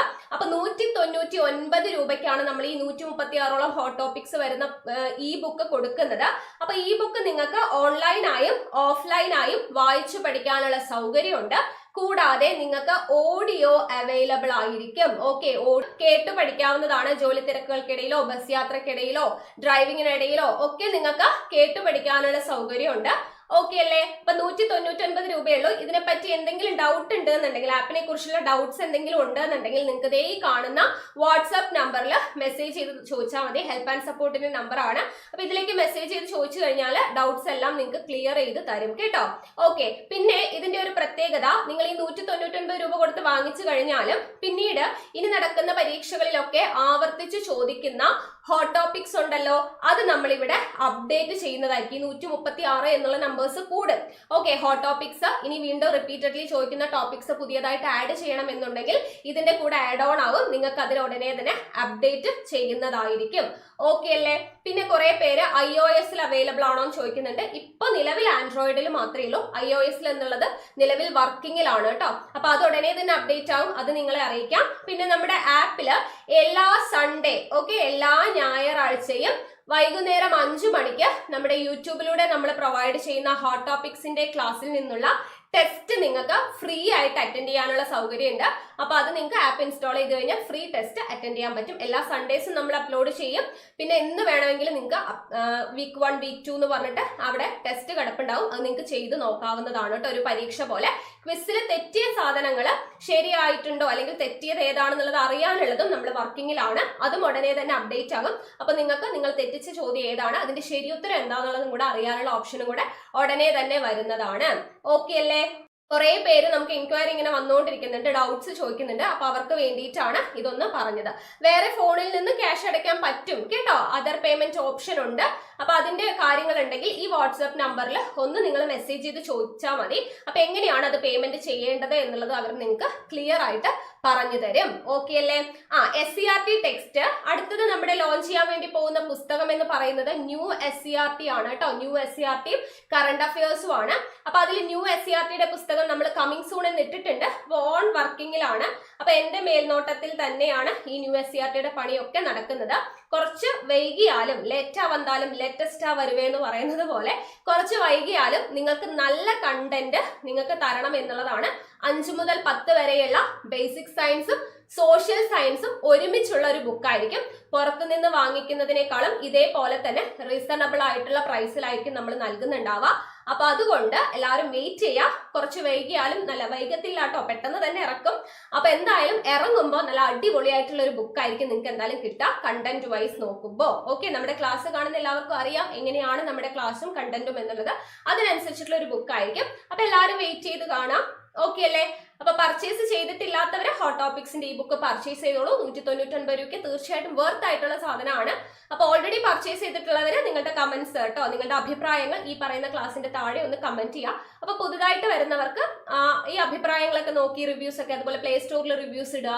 അപ്പൊ നിങ്ങൾക്ക് ആ റിവ്യൂസ് ഒക്കെ കണ്ടിട്ട് വാങ്ങിക്കാൻ പറ്റും കേട്ടോ. അടുത്തത് നമ്മൾ നോക്കുന്നത് രാഷ്ട്രപതിയുടെ അധികാരങ്ങളെ കുറിച്ചാണ്. പ്രസിഡന്റിന്റെ അധികാരങ്ങളെ കുറിച്ചാണ് പറയുന്നത്. ഓക്കെ, അപ്പോൾ പ്രസിഡന്റിന് പ്രധാനമായിട്ടും എത്ര അധികാരങ്ങളുണ്ട് എന്നുള്ളത് നോക്കാം. ആദ്യത്തേത് എക്സിക്യൂട്ടീവ് പവേഴ്സ് കേട്ടോ. ആദ്യത്തേത് എന്താണ്? കാര്യനിർവഹണ അധികാരം. എക്സിക്യൂട്ടീവ് പവേഴ്സ് എന്ന് പറയാം അല്ലെ. എക്സിക്യൂട്ടീവ് പവേഴ്സ് അഥവാ കാര്യനിർവഹണ അധികാരം. 2 നിയമനിർമ്മാണ അധികാരങ്ങൾ. നിയമനിർമ്മാണ അധികാരങ്ങൾ. 3 സാമ്പത്തിക അധികാരങ്ങൾ. സാമ്പത്തിക അധികാരങ്ങൾ. 4 ജുഡീഷ്യൽ അധികാരങ്ങൾ. നീതിന്യായ വിഭാഗ അധികാരങ്ങൾ, ജുഡീഷ്യൽ അധികാരങ്ങൾ. 5 മിലിറ്ററി അധികാരങ്ങൾ. മിലിറ്ററി അധികാരങ്ങൾ. 6 അടിയന്തരാവസ്ഥയുമായി ബന്ധപ്പെട്ട അധികാരങ്ങൾ. അതുപോലെ 7 നയതന്ത്ര അധികാരങ്ങൾ. നയതന്ത്ര അധികാരങ്ങൾ. അപ്പൊ എന്തൊക്കെയാണ് പ്രസിഡന്റിന്റെ അധികാരങ്ങൾ? എക്സിക്യൂട്ടീവ് പവേഴ്സ് അഥവാ കാര്യനിർവഹണ വിഭാഗ അധികാരം, നിയമനിർമ്മാണ അധികാരം, സാമ്പത്തിക അധികാരം, ജുഡീഷ്യൽ അധികാരം, മിലിറ്ററി അധികാരം, അടിയന്തരാവസ്ഥയുമായി ബന്ധപ്പെട്ട അധികാരം, നയതന്ത്ര അധികാരം. ഇതൊക്കെയാണ് പ്രധാനമായിട്ട് വരുന്ന രാഷ്ട്രപതിയുടെ അധികാരങ്ങൾ. അപ്പൊ ഇതിൽ ഓരോന്നും എന്താന്നുള്ളതാണ്. ആദ്യത്തേത് എക്സിക്യൂട്ടീവ് പവേഴ്സ് അല്ലെങ്കിൽ കാര്യനിർവഹണ വിഭാഗ അധികാരം. കാര്യനിർവഹണ അധികാരം എന്ന് വെച്ചാൽ എന്താണ്? അതായത് നമ്മുടെ ഇന്ത്യ ഗവൺമെന്റിന്റെ എല്ലാ കാര്യനിർവഹണ നടപടികളും നമ്മുടെ രാഷ്ട്രപതിയുടെ പേരിലാണ് നടക്കുന്നത്. അതായത് ഇപ്പൊ നമുക്കറിയാം പ്രധാനമന്ത്രിയെ നിയമിക്കുന്നത്, ഈ നിയമനങ്ങളെല്ലാം നടത്തുന്നുണ്ടല്ലോ, അതെല്ലാം ഈ എക്സിക്യൂട്ടീവ് പവേഴ്സിൽ വരുന്നതാണ്. ആരൊക്കെയാണ്? പ്രധാനമന്ത്രിയെ നിയമിക്കുന്നത് രാഷ്ട്രപതിയാണ്. അതുപോലെ തന്നെ മറ്റു മന്ത്രിമാരെ നിയമിക്കുന്നത് രാഷ്ട്രപതിയാണ്. അറ്റോർണി ജനറലിനെ നിയമിക്കുന്നത് രാഷ്ട്രപതിയാണ്. അദ്ദേഹത്തിന്റെ ശമ്പളം ഇതൊക്കെ തീരുമാനിക്കുന്നത്. അതുപോലെ കൺട്രോളർ ആൻഡ് ഓഡിറ്റർ ജനറലിനെ നിയമിക്കുന്നത് എന്താണ്? രാഷ്ട്രപതിയാണ്. അതുപോലെ ചീഫ് ഇലക്ഷൻ കമ്മീഷണറെ നിയമിക്കുന്നത് അദ്ദേഹമാണ്. അതുപോലെ തന്നെ UPSC ചെയർമാനെ നിയമിക്കുന്നത്, അതുപോലെ സംസ്ഥാന ഗവർണർമാരെ നിയമിക്കുന്നത് അദ്ദേഹമാണ്. ഫിനാൻസ് കമ്മീഷൻ ചെയർമാനെ നിയമിക്കുന്നത് അദ്ദേഹമാണ്. ഓക്കെ, അപ്പൊ ഇങ്ങനെ എല്ലാവരെയും നിയമിക്കുന്നു എന്ന് പറഞ്ഞു അല്ലെ. അപ്പൊ ഇതാണ് എന്ത് വരുന്നത്? പ്രധാനമായിട്ടും എക്സിക്യൂട്ടീവ് പവേഴ്സ്. പ്രധാനമന്ത്രി, attorney general, controller and auditor general, chief election commissioner, UPSC chairman, ഗവർണർമാർ, ഫിനാൻസ് കമ്മീഷൻ ചെയർപേഴ്സൺ, ഇങ്ങനെയുള്ളവരെയൊക്കെ നിയമിക്കുന്നത് രാഷ്ട്രപതിയാണ്. അതാണ് അദ്ദേഹത്തിന്റെ എക്സിക്യൂട്ടീവ് പവേഴ്സിൽ പ്രധാനമായിട്ടും പഠിച്ചിരിക്കേണ്ടത്. ഇനി നിയമനിർമ്മാണ അധികാരങ്ങൾ എന്ന് പറയുമ്പോൾ നമ്മൾ പഠിച്ചിരിക്കേണ്ട ഇമ്പോർട്ടൻ്റ് ആയിട്ടുള്ള പോയിന്റ്, ഇപ്പോൾ പാർലമെന്റ് സമ്മേളനങ്ങൾ വിളിച്ചു ചേർക്കുക, കാലാവധിക്ക് മുൻപ് സമ്മേളനങ്ങൾ അവസാനിപ്പിക്കുക, പിരിച്ചുവിടുക, ഇതിനുള്ള അധികാരമൊക്കെ ആർക്കുണ്ട്? പ്രസിഡന്റിനുണ്ട്. പാർലമെന്റ് സമ്മേളനങ്ങൾ വിളിച്ചു കൂട്ടുക, കാലാവധിക്ക് മുൻപ് പിരിച്ചുവിടുക, നിർത്തിവെക്കുക, ഇതിന്റെ എല്ലാം അധികാരം പ്രസിഡന്റിനുള്ളതാണ്. അത് നിയമനിർമ്മാണത്തിൽ വരുന്നതാണ്. പാർലമെന്റ് സമ്മേളനങ്ങൾ വിളിച്ചു ചേർക്കുന്നതും പിരിച്ചുവിടുന്നതും നീക്കിവെക്കുന്നതും ഓക്കെ പാർലമെന്റ് സമ്മേളനം. അതുപോലെ പാർലമെന്റിന്റെ സംയുക്ത സമ്മേളനം വിളിച്ചു ചേർക്കുന്നതിനുള്ള അധികാരം, ജോയിന്റ് സിറ്റിംഗ് അറിയാവോ അല്ലെ? സംയുക്ത സമ്മേളനം അഥവാ ജോയിന്റ് സിറ്റിംഗ്. അപ്പൊ ജോയിന്റ് സിറ്റിംഗ് വിളിച്ചു ചേർക്കുന്നത്, പാർലമെന്റ് സമ്മേളനം വിളിച്ചു ചേർക്കുന്നത്, സംയുക്ത സമ്മേളനം വിളിച്ചു ചേർക്കുന്നത് പ്രസിഡന്റ് ആണ് എന്നുള്ളത് അതും ഇമ്പോർട്ടൻ്റ് ആണ്, നിയമനിർമ്മാണ അധികാരത്തിൽ വരുന്നതാണ്. ഓക്കെ, അതുപോലെ തന്നെ പൊതു തെരഞ്ഞെടുപ്പിന് ശേഷമുള്ള ആദ്യത്തെ സെഷനിലും ഓരോ വർഷത്തിലെയും പാർലമെന്റിന്റെ ആദ്യത്തെ സെഷനിലെയും പാർലമെന്റിനെ അഭിസംബോധന ചെയ്യുന്നത് പ്രസിഡന്റ് ആണ്. പാർലമെന്റിനെ അഭിസംബോധന ചെയ്യുന്നത് നമ്മൾ പഠിച്ചതാണ് അല്ലെ? അപ്പൊ അതെല്ലാം എന്താണ്? രാഷ്ട്രപതിയുടെ നിയമനിർമ്മാണ അധികാരത്തിൽ വരുന്നതാണ്. ഇനി അടുത്തതാണ് സാമ്പത്തിക അധികാരം. അപ്പൊ സാമ്പത്തിക അധികാരം എന്ന് പറയുമ്പോൾ അവിടെ പ്രധാനമായിട്ടും വരുന്നത് ഒന്ന്, മണി ബില്ലുകൾ സംബന്ധിച്ച് അല്ലെങ്കിൽ മണി ബില്ലുകൾ പാർലമെന്റിൽ അവതരിപ്പിക്കുന്നതിന് ആരുടെ ശുപാർശ ആവശ്യമാണ്? പ്രസിഡന്റിന്റെ മുൻകൂർ ശുപാർശ ആവശ്യമാണ്. മണി ബില്ലുകൾ പാർലമെന്റിൽ അവതരിപ്പിക്കണമെങ്കിൽ പ്രസിഡന്റിന്റെ മുൻകൂർ ശുപാർശകൾ ആവശ്യമാണ് എന്ന് പറയുന്നു. അത് സാമ്പത്തിക അധികാരത്തിൽ വരുന്നതാണ്. അതുപോലെ തന്നെയാണ് നമുക്കറിയാം ബജറ്റ് അല്ലെ? അപ്പൊ യൂണിയൻ ബജറ്റ് എന്ന് പറയുന്ന അല്ലെങ്കിൽ വാർഷിക ഫിനാൻഷ്യൽ സ്റ്റേറ്റ്മെന്റ് എന്ന് പറയുന്നത് പ്രസിഡന്റിന്റെ നിർദ്ദേശപ്രകാരമാണ് സമർപ്പിക്കപ്പെടുന്നത്. അതും ഇമ്പോർട്ടൻ്റ് ആണ്. അതുപോലെ തന്നെയാണ് രാഷ്ട്രപതിയുടെ ശുപാർശയില്ലാതെ നമുക്ക് ഗ്രാന്റ് ആവശ്യപ്പെടാൻ പറ്റത്തില്ല. ബജറ്റ് പാർലമെന്റിൽ അവതരിപ്പിക്കുന്നത് പ്രസിഡന്റിന്റെ പേരിലാണ് എന്നുള്ളത്. അപ്പൊ പ്രധാനമായിട്ടും മണി ബില്ലും ബജറ്റും സാമ്പത്തിക അധികാരത്തിൽ വരുന്നതാണ്. ഇനി ജുഡീഷ്യൽ അധികാരങ്ങൾ. എന്താണ് ജുഡീഷ്യൽ അധികാരങ്ങൾ എന്ന് പറയുന്നത്? സുപ്രീം കോടതി ചീഫ് ജസ്റ്റിസിനെയും ജഡ്ജിമാരെയും ഒക്കെ നിയമിക്കുന്നത് ആരാണ്? രാഷ്ട്രപതിയാണ്. അപ്പൊ അത് ജുഡീഷ്യൽ അധികാരത്തിൽ വരുന്നതാണ്. സുപ്രീം കോടതി ചീഫ് ജസ്റ്റിസിനെയും ജഡ്ജിമാരെയും നിയമിക്കുക എന്ന് പറയുന്നത്. അതുപോലെ തന്നെ പ്രധാനപ്പെട്ട വിഷയങ്ങളിൽ, സുപ്രധാന വിഷയങ്ങളിൽ രാഷ്ട്രപതിക്ക് എന്തു ചെയ്യാം? സുപ്രീം കോടതിയുടെ നിയമോപദേശം തേടാനായിട്ട് സാധിക്കും. സുപ്രധാനമായ വിഷയങ്ങളിൽ രാഷ്ട്രപതിക്ക് സുപ്രീം കോടതിയുടെ നിയമോപദേശം തേടാൻ സാധിക്കും. അതുപോലെ തന്നെ ഏതൊരു നിയമ സംവിധാനം വഴി ലഭിച്ച ശിക്ഷയും പിൻവലിക്കാനും ഇളവ് നൽകാനുമുള്ള അധികാരം രാഷ്ട്രപതിക്കുണ്ട് അല്ലെ? വധശിക്ഷ വരെ ഇളവ് ചെയ്യാനുള്ള അധികാരം അല്ലെങ്കിൽ ശിക്ഷ മാറ്റിവെക്കാൻ, ശിക്ഷ പിൻവലിക്കാൻ, വധശിക്ഷയിൽ വരെ ഇളവ് നൽകാനുള്ള അധികാരം ആർക്കുണ്ട്? പ്രസിഡന്റിന് ഉണ്ട് എന്നുള്ളത് പറയുന്നു. അപ്പൊ അതെല്ലാം ജുഡീഷ്യൽ അധികാരങ്ങളിൽ വരുന്നതാണ്. ഇനി അടുത്തതാണ് മിലിറ്ററി അധികാരം. മിലിറ്ററി അധികാരം എന്ന് പറയുമ്പോൾ നമ്മൾ ഫസ്റ്റ് പറഞ്ഞു പ്രതിരോധ സേനയുടെ മേധാവി അല്ലെ? അപ്പോൾ ഇന്ത്യൻ പ്രതിരോധ സേനയുടെ പരമാധികാരിയാണ് രാഷ്ട്രപതി എന്ന് നമ്മൾ പറഞ്ഞിട്ടുണ്ടായിരുന്നു. കരസേന, നാവികസേന, വ്യോമസേന ഇതിന്റെ എല്ലാം ചീഫുകളെ നിയമിക്കുന്നത് ആരാണ്? അത് നമ്മുടെ പ്രസിഡന്റ് ആണ് അല്ലെ? കരസേനയുടെയും നാവികസേനയുടെയും വ്യോമസേനയുടെയും എല്ലാം ചീഫുകളെ നിയമിക്കുന്നത് രാഷ്ട്രപതിയാണ്. അത് മിലിറ്ററി അധികാരങ്ങളിൽ വരുന്നു. ഇനി അടിയന്തരാവസ്ഥയുമായി ബന്ധപ്പെട്ട അധികാരങ്ങൾ അത് എല്ലാവർക്കും അറിയാം അല്ലെ? ദേശീയ അടിയന്തരാവസ്ഥ, അതുപോലെ തന്നെ പ്രസിഡന്റ് ഭരണം അഥവാ സംസ്ഥാന അടിയന്തരാവസ്ഥ, സാമ്പത്തിക അടിയന്തരാവസ്ഥ എന്ന് പറയുന്നത് അല്ലെ? അപ്പൊ അടിയന്തരാവസ്ഥയുമായി ബന്ധപ്പെട്ട അധികാരങ്ങൾ. ഇനി നയതന്ത്ര അധികാരങ്ങൾ. എന്താണ് നയതന്ത്ര അധികാരങ്ങൾ എന്ന് പറഞ്ഞാൽ? അതായത് എല്ലാ അന്താരാഷ്ട്ര കരാറുകളും ഉടമ്പടികളും ചർച്ച ചെയ്യുന്നതും നിഗമനത്തിൽ എത്തുന്നതുമെല്ലാം പ്രസിഡന്റിന്റെ പേരിലാണ്. അതാണ് വരുന്നത്. ഓക്കെ, എല്ലാ അന്താരാഷ്ട്ര കരാറുകൾ ഉടമ്പടികൾ ഇതെല്ലാം ചർച്ച ചെയ്യുന്നതും നിഗമനത്തിൽ എത്തുന്നതും എല്ലാം ചിലപ്പോൾ രാഷ്ട്രപതി ആയിരിക്കില്ല, പ്രധാനമന്ത്രി ആയിരിക്കും ചർച്ച ചെയ്യുന്നതും നിഗമനത്തിൽ എത്തുന്നതും. പക്ഷെ ആരുടെ പേരിലായിരിക്കും ഇത് അവസാനം വരുന്നത്? രാഷ്ട്രപതിയുടെ പേരിലായിരിക്കും. അതുപോലെ തന്നെ അന്താരാഷ്ട്ര സഭകളിൽ രാജ്യത്തെ പ്രതിനിധീകരിക്കുന്നതും ആരായിരിക്കും? പ്രസിഡന്റ് ആയിരിക്കും. അതുപോലെ അംബാസിഡർമാര്, ഹൈക്കമ്മീഷണർമാര് ഇവരെല്ലാം അയക്കുന്നതും സ്വീകരിക്കുന്നതും എല്ലാം പ്രസിഡന്റിന്റെ പേരിലാണ്. അതാണ് നയതന്ത്ര അധികാരങ്ങൾ എന്ന് പറയുന്നത്. അപ്പോൾ ഇതൊക്കെയാണ് പ്രധാനമായിട്ടും നമ്മുടെ പ്രസിഡന്റിന്റെ അധികാരങ്ങളിൽ വരുന്നത്. ഓക്കെ, എക്സിക്യൂട്ടീവ് പവേഴ്സ്, നിയമനിർമ്മാണ അധികാരം, സാമ്പത്തിക അധികാരം, ജുഡീഷ്യൽ അധികാരം, മിലിറ്ററി അധികാരങ്ങൾ, അടിയന്തരാവസ്ഥ, നയതന്ത്ര അധികാരം എന്ന് പറയുന്നത്. ഓക്കെ, അപ്പോൾ അധികാരങ്ങൾ എന്തൊക്കെയാണെന്ന് പഠിച്ചു അല്ലേ. ഇനി നമുക്ക് കുറച്ച് കാര്യങ്ങൾ ഇമ്പോർട്ടൻ്റ് ആയിട്ടുള്ളത് പഠിക്കാനുണ്ട്. അടുത്തതാണ് ഓർഡിനൻസ് എന്ന് പറയുന്നത്.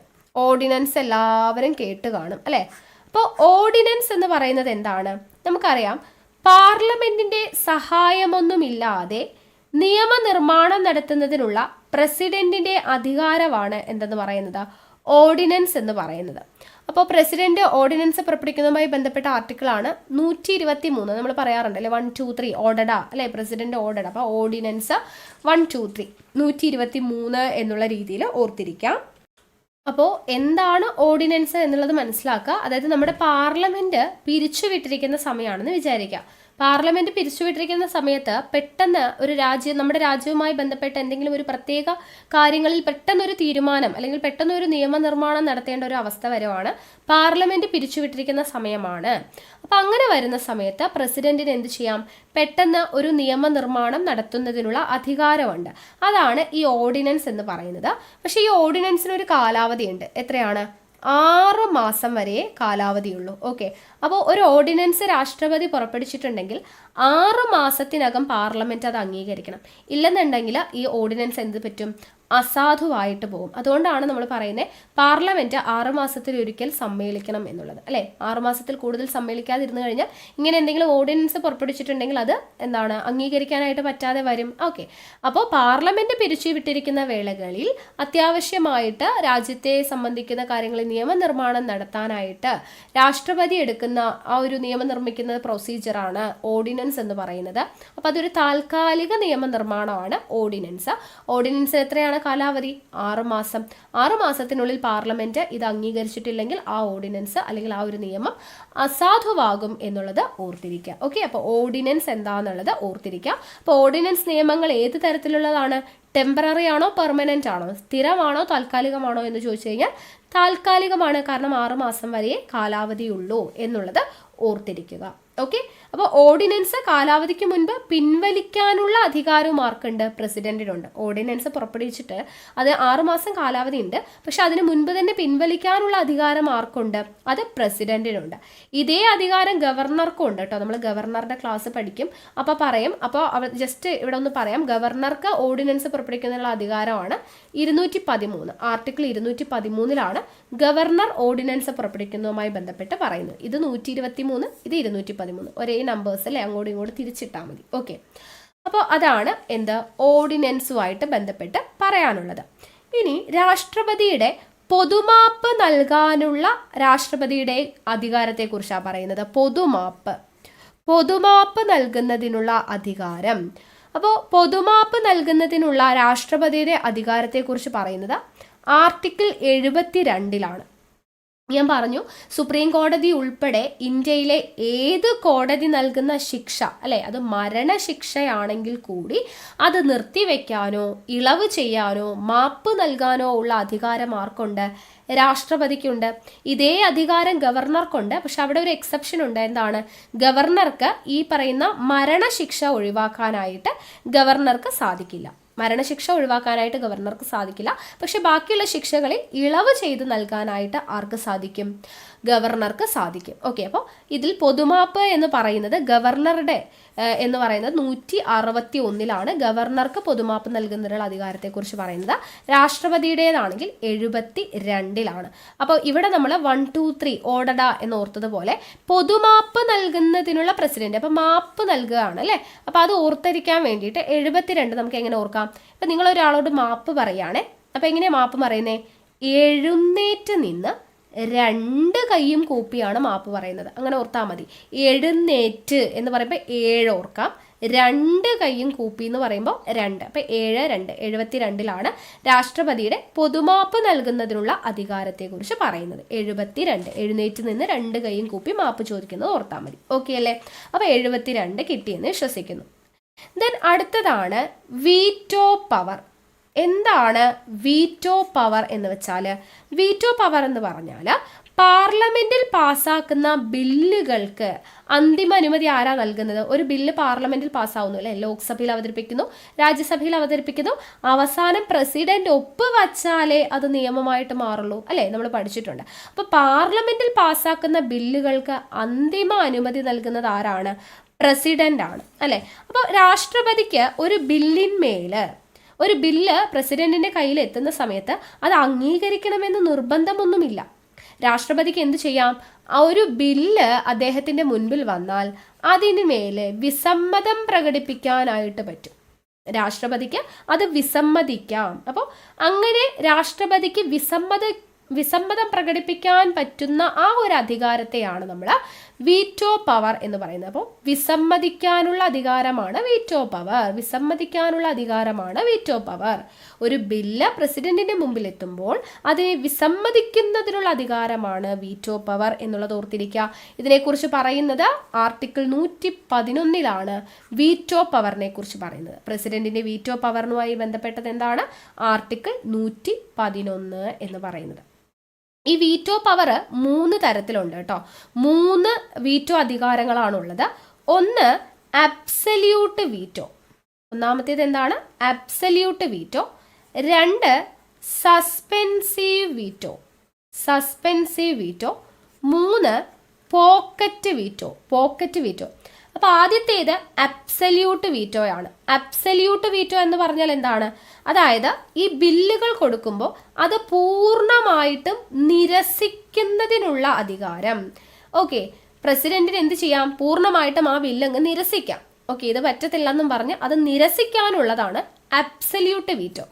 എന്നാൽ സസ്പെൻസീവ് വീറ്റോ എന്ന് പറഞ്ഞാൽ എന്താണ്? പ്രസിഡന്റിന്റെ കൈവശമെത്തുന്ന ബില്ലുകൾ വീണ്ടും പാർലമെന്റിന്റെ പരിഗണനയ്ക്ക് തിരിച്ചയക്കുക.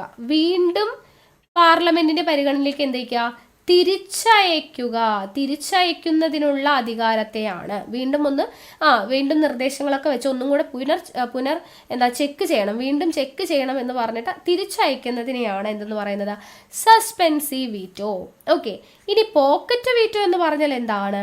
ഒരു ബില്ല് പ്രസിഡന്റ് ഒപ്പിടുകയുമില്ല, നിരസിക്കുകയും ചെയ്യില്ല, എന്നിട്ട് എന്ത് ചെയ്യണം? അപ്പോൾ ആളുടെ പോക്കറ്റ് വെച്ചുകൊണ്ട് നടക്കാമെന്ന് വിചാരിച്ചോ. ഓക്കെ, ഒരു ബില്ല് കയ്യിൽ കിട്ടി, ആദ്യത്തേത് മൊത്തത്തിൽ ഇത് പറ്റത്തില്ലെന്നും പറഞ്ഞ് നിരസിച്ചു, അത് അബ്സല്യൂട്ട് വീറ്റോ. മറ്റേതെന്താണ്? ഒന്നും കൂടെ നിങ്ങൾ ചെക്ക് ചെയ്യുമെന്ന് പറഞ്ഞിട്ട് തിരിച്ചയച്ചു, അത് സസ്പെൻസീവ് വീറ്റോ. പോക്കറ്റ് വീറ്റോ എന്ന് പറഞ്ഞാൽ ഒപ്പിടത്തുമില്ല, നിരസിക്കത്തുമില്ല, ഒന്നും ചെയ്യില്ല, തൻ്റെ കൈവശം വെക്കുന്നു. അപ്പോൾ അവരുടെ പോക്കറ്റിൽ ഇട്ടുകൊണ്ടിരിക്കുന്നു എന്ന് ഓർത്താൽ മതി. അതാണ് പോക്കറ്റ് വീറ്റോ. പ്രസിഡന്റിന്റെ പോക്കറ്റിൽ വെച്ചുകൊണ്ടിരിക്കുന്നു, അതാണ് പോക്കറ്റ് വീറ്റോ എന്ന് പറയുന്നത്. ഓക്കെ അല്ലേ? അപ്പോൾ ഒരു ബില്ലിന്മേൽ പ്രസിഡന്റിന് തീരുമാനമെടുക്കുന്നതിനുള്ള കാലാവധി എത്രയാണെന്നൊക്കെ ചോദിക്കുകയാണെങ്കിൽ അങ്ങനെയൊന്നും പ്രത്യേകിച്ച് ഭരണഘടനയിൽ പറയുന്നില്ല. പ്രസിഡന്റിന് ഇഷ്ടമുള്ള സമയത്ത് ഒരു ബില്ലിന്മേൽ തീരുമാനം എടുക്കാം, പ്രത്യേകിച്ച് കാലാവധി ഒന്നും അവിടെ പറയുന്നില്ല. ഓക്കെ, അപ്പോൾ ഇതാണ് വീറ്റോ എന്ന് പറയുന്നത്. അബ്സല്യൂട്ട് വീറ്റോ എന്താന്ന് പറഞ്ഞു, സസ്പെൻസീവ് വീറ്റോ എന്താന്ന് പറഞ്ഞു, പോക്കറ്റ് വീറ്റോ എന്താന്ന് പറഞ്ഞു. ഇനി ഈ വീറ്റോ അധികാരമൊന്നും ബാധകമല്ലാത്ത ചില ബില്ലുകളുണ്ട്. അതായത് പ്രസിഡന്റിന് നിരസിക്കാനോ വിസമ്മതിക്കാനോ ഒപ്പിടാതെ കയ്യിൽ വയ്ക്കാനോ ഒന്നും പറ്റാത്ത ചില ബില്ലുകളുണ്ട്. അപ്പോൾ വീറ്റോ പവർ ബാധകമല്ലാത്ത ബില്ല് ഏതൊക്കെയാണെന്ന് ചോദിച്ചു കഴിഞ്ഞാൽ ഭരണഘടനാ ഭേദഗതി ബില്ല് പാർലമെന്റ് പാസ്സാക്കിയിട്ട് അയച്ചാൽ പ്രസിഡന്റിന് ഒന്നും ചെയ്യാൻ പറ്റില്ല, പ്രസിഡന്റിന് അത് ഒപ്പിട്ടാലേ പറ്റത്തുള്ളൂ. അപ്പോൾ വീറ്റോ പവർ ബാധകമല്ലാത്ത ഒന്നാമത്തേതാണ് ഭരണഘടനാ ഭേദഗതി ബില്ല് എന്ന് പറയുന്നത്. രണ്ടാമത്തേത് അതുപോലെ തന്നെ മണി ബില്ലുകൾ. രണ്ടാമത്തേതാണ് മണി ബില്ലുകൾ. ഇതുപോലെ തിരിച്ചയക്കാനൊന്നും പറ്റാത്ത ബില്ലുകളാണ്. ഓക്കെ, അപ്പോൾ വീറ്റോ അധികാരം ഉപയോഗിക്കാൻ പറ്റാത്തത് ഭരണഘടനാ ഭേദഗതി ബില്ലും മണി ബില്ലുമാണ് എന്നുള്ളത് ഓർത്തിരിക്കുക. ഇവിടെ ഒരു കാര്യം കൂടെ ഓർത്തിരിക്കുക, ഈ പോക്കറ്റ് വീറ്റോ ഉപയോഗിച്ചിട്ടുള്ള ആദ്യത്തെ പ്രസിഡന്റ് ഒന്ന് ഓർത്തിരിക്കുക. ഇന്ത്യയിൽ ഗ്യാനി സെയിൽ സിംഗ് ആണ് കേട്ടോ, ഗ്യാനി സെയിൽ സിംഗ്. അപ്പോൾ ഇന്ത്യയിൽ പോക്കറ്റ് വീറ്റോ ഉപയോഗിച്ചിട്ടുള്ളത് ആരാണ്? ഗ്യാനി സെയിൽ സിംഗ് ആണ് ഇത് ആദ്യമായിട്ട് ഉപയോഗിച്ചിട്ടുള്ളത് എന്നുള്ളത് ഓർത്തിരിക്കുക കേട്ടോ. ഓക്കെ, അപ്പോൾ നമ്മൾ പ്രസിഡന്റുമായി ബന്ധപ്പെട്ട കുറച്ച് ആർട്ടിക്കിൾസ് പറഞ്ഞിട്ടുണ്ടായിരുന്നു. അപ്പോൾ അത് ഓർത്തിരിക്കാനുള്ള ചെറിയൊരു കോഡ് ഞാൻ പറഞ്ഞുതരാം. ഇങ്ങനെ ഓർത്താൽ മതി. PET പെറ്റ് കോയ് എന്ന് ഓർത്ത് വെച്ചാൽ മതി. പെറ്റ് കോയ് എന്ന് പറയുമ്പോൾ നിങ്ങൾ ഇങ്ങനെ എഴുതാം. P തുടങ്ങുന്നത് 52, പിന്നെ 2 കൂട്ടി എഴുതിയാൽ മതി കേട്ടോ. 52 സ്റ്റാർട്ട് ചെയ്തു, 54, 56, 58, 60. ഇവിടെ ഒരു ചേഞ്ച് ഉണ്ട്, ഇവിടെയൊക്കെ 2 കൂട്ടി എഴുതുക. അവസാനം ഐ എത്തുമ്പോൾ 61 കേട്ടോ. ഐ പോലെ ഇരിക്കുന്ന 1 അവസാനം വരുന്നതെന്ന് ഓർത്താൽ മതി. ഓക്കെ, ബാക്കി എല്ലായിടത്തും 2 കൂട്ടി എഴുതുക. 52, 54, 56, 58, 60 വരെ എഴുതിയിട്ട് ഐ എത്തുമ്പോൾ 61, ഐ പോലെ ഇരിക്കുന്ന 1 വരുന്നത്. ഓക്കെ, അങ്ങനെ ഓർത്താൽ മതി. പെറ്റ്കോയ് എന്ന് ഓർത്തിരിക്കുക. അപ്പം എന്തൊക്കെയാണ്? പി എന്ന് പറയുന്നത് പ്രസിഡന്റിനെ കുറിച്ച് പ്രതിപാദിക്കുന്നു, ഇന്ത്യക്ക് ഒരു പ്രസിഡന്റ് വേണം എന്ന് പറയുന്നു. ഇനി 54 ഇ എന്താണ്? ഇലക്ഷൻ ഓഫ് പ്രസിഡന്റ്, പ്രസിഡന്റ് തെരഞ്ഞെടുപ്പ്, ഇലക്ഷൻ ഓഫ് പ്രസിഡന്റ്. 56 ടേം ആണ്, ടേം ഓഫ് പ്രസിഡന്റ് ആണ് എന്തെന്ന് പറയുന്നത്. 56 എന്ന് പറയുന്നത് കാലാവധി, ടേം കേട്ടോ. ഈ ടി എന്ന് പറയുന്നത് പെട്ടെന്ന് ഓർമ്മ വന്നില്ലെങ്കിൽ, ടേം എന്ന് പറയുമ്പോൾ കാലാവധി എന്ന് കിട്ടിയില്ലെങ്കിൽ നിങ്ങൾ ജസ്റ്റ് ഇങ്ങനെ ഓർക്കുക. 56 അല്ലേ, 6 എന്ന് പറയുന്നത് കാലന്റെ നമ്പർ അല്ലേ, അപ്പം അതിലൊരു കാല ഉണ്ടല്ലോ, അപ്പം അത് വെച്ച് നമുക്ക് കാലാവധിയിലോട്ട് എത്താം. ഓക്കെ, അപ്പം 56 കാലാവധി, ടേം. ഇനി 58 ക്യൂ എന്താ? ക്വാളിഫിക്കേഷൻ. ഓക്കെ, യോഗ്യത, പ്രസിഡന്റിന്റെ ക്വാളിഫിക്കേഷൻ, യോഗ്യതയെക്കുറിച്ച് പറയുന്നതാണ് ക്യൂ എന്ന് പറയുന്നത്. 58. ഇനി 60ാമത്തെ ആർട്ടിക്കിൾ 60 പറയുന്നത് ഒ ആണ്. ഒ എന്ന് പറഞ്ഞാൽ എന്താണ്? ഓത്ത്, സത്യപ്രതിജ്ഞയെക്കുറിച്ച് പറയുന്നു. പ്രസിഡന്റിന്റെ ഓത്ത് എന്ന് പറഞ്ഞാൽ സത്യപ്രതിജ്ഞ. ഇനി 61 ഐ ആണ്. ഐ എന്താ? Impeachment of president. അപ്പോൾ ഇത്രയുമാണ് ഇമ്പോർട്ടൻ്റ് ആയിട്ട് ഓർത്തിരിക്കേണ്ട ആർട്ടിക്കിൾസ് ആണ് പറയുന്നത്. പെറ്റ്കോയ് എന്ന് ഓർക്കുക. 52 പ്രസിഡന്റ്, 54 ഇലക്ഷൻ, 56 ടേം, 58 ക്വാളിഫിക്കേഷൻ, 60 ഓത്ത്, 61 ഇംപീച്ച്മെന്റ്. ഇത്രയും കിട്ടിയല്ലോ. പിന്നെ നമുക്ക് ഇമ്പോർട്ടൻ്റ് ആയിട്ട് ഓർത്തിരിക്കേണ്ടതാണ് ഓർഡിനൻസ്. അത് ഞാൻ പറഞ്ഞു, 1, 2, 3 നമ്മൾ ഓർഡഡ എന്ന് പറയില്ലേ അല്ലേ? റെഡി 1, 2, 3 1, 2, 3 ഓർഡഡ എന്ന് പറയുന്നത് പോലെ ഓർഡിനൻസ് 1, 2, 3 അതെല്ലാവർക്കും അറിയുന്നതാ. പിന്നെ വീറ്റോ പവർ ഓർത്തിരിക്കുക. 111 വീറ്റോ പവർ. അപ്പോൾ 3 പേര് ഒരുമിച്ച് നിന്നാൽ ഭയങ്കര പവറാന്ന് ഓർത്താൽ മതി. അപ്പോൾ 3 പേര് ഒരുമിച്ചിട്ടാണ് കേട്ടോ. അപ്പോൾ 3 ആളുകളെ ഇങ്ങനെ നമ്മൾ റെപ്രസെന്റ് ചെയ്യുന്നു. 111. അപ്പോൾ വീറ്റോ പവറുമായിട്ട് ബന്ധപ്പെട്ടത് 111 എന്നുള്ളത് ഓർത്തിരിക്കുക. പിന്നെ നമ്മൾ പറഞ്ഞു മാപ്പധികാരം 72 അല്ലേ? അപ്പോൾ പൊതുമാപ്പ്. അപ്പം മാപ്പ് എന്ന് പറയുമ്പോൾ നമ്മൾ എന്താ പറഞ്ഞത്? എഴുന്നേറ്റ് നിന്ന് 2 കൈയും കൂപ്പിയാണ് നമ്മൾ മാപ്പ് ചോദിക്കുന്നത് അല്ലേ? അപ്പോൾ പൊതുമാപ്പ് നൽകുന്നു എന്നുള്ള രീതിയിൽ 72 പൊതുമാപ്പ് എന്നുള്ളത് ഓർത്തിരിക്കാമല്ലോ. ഓക്കെ, അപ്പോൾ ഇത്രയും ആർട്ടിക്കിൾസ് എങ്കിലും നിങ്ങൾ ഓർത്തിരിക്കുക കേട്ടോ, ഈ കണക്ഷൻസ് വെച്ചിട്ട്. ഓക്കെ, അപ്പോൾ ഇത്രയുമാണ് നമ്മുടെ രാഷ്ട്രപതിയെ കുറിച്ച് നമുക്ക് പഠിക്കാനുള്ള ഇമ്പോർട്ടൻ്റ് ആയിട്ടുള്ള പോയിന്റ്സ്. ഓൾമോസ്റ്റ് എല്ലാ പോയിന്റ്സും ഞാൻ പറഞ്ഞിട്ടുണ്ട്. ഇനി നമുക്ക് രാഷ്ട്രപതിമാർ അവരുടെ ഇമ്പോർട്ടൻസ് പഠിക്കുന്നുണ്ട്. അത് നമുക്ക് പിന്നീട് ഒരു ക്ലാസ്സിൽ പഠിക്കാം കേട്ടോ. ഓക്കെ, അപ്പോൾ ഇവിടെ ഏറ്റവും പ്രധാനപ്പെട്ട നമ്മളിപ്പോൾ രാഷ്ട്രപതിമാരെന്നും പറഞ്ഞിട്ട് അവരെക്കുറിച്ചല്ല പഠിക്കുന്നത്. നമ്മൾ കാര്യനിർവഹണ വിഭാഗം എന്ന് പറയുന്ന ഭാഗത്തിൽ രാഷ്ട്രപതിയെക്കുറിച്ചാണ് പഠിക്കുന്നത്. അപ്പോൾ നമ്മൾ രാഷ്ട്രപതി എന്ന് പറയുന്ന ഭാഗം കംപ്ലീറ്റ് ആയിട്ട് പഠിച്ചു. ഓക്കെ, അപ്പോൾ ഇത് നോട്ട് തയ്യാറാക്കിയിട്ട് പഠിക്കുക. എനിക്കറിയാം കുറച്ച് ലെങ്തി ആയിട്ടുള്ള ക്ലാസ്സാണ്, കുറേ കാര്യങ്ങൾ പഠിക്കാറുണ്ട്. പക്ഷേ നിങ്ങൾ ഒരു തവണ ക്ലാസ് കേട്ട് നോട്ട് റെഡിയാക്കി ഒരു തവണ റിവിഷനും കൂടെ ചെയ്ത് നമ്മുടെ PYQ ഡിസ്കഷനും കൂടെ കഴിയുമ്പോഴത്തേക്കും വളരെ ക്ലിയർ ആയിട്ട് നിങ്ങൾക്കത് മനസ്സിലാവും. ഓക്കെ, അപ്പോൾ ഈ കണക്ഷൻസ് വെച്ചിട്ട് ആർട്ടിക്കിൾസ് ഒന്ന് ഓർത്തിരിക്കുക. ഓക്കെ അല്ലേ? അപ്പോൾ നമുക്ക് വീണ്ടും അടുത്ത ക്ലാസ്സിൽ കാണാം. ക്ലാസ്സൊക്കെ ഇഷ്ടമായിട്ടുണ്ടെങ്കിൽ ലൈക്ക് ചെയ്യാനും ഷെയർ ചെയ്യാനും കമൻറ്റ് ചെയ്യാനും ഒന്നും ആരും മറക്കരുത്. ഓക്കെ, അപ്പോൾ വീണ്ടും അടുത്ത ക്ലാസ്സിൽ കാണാം. താങ്ക്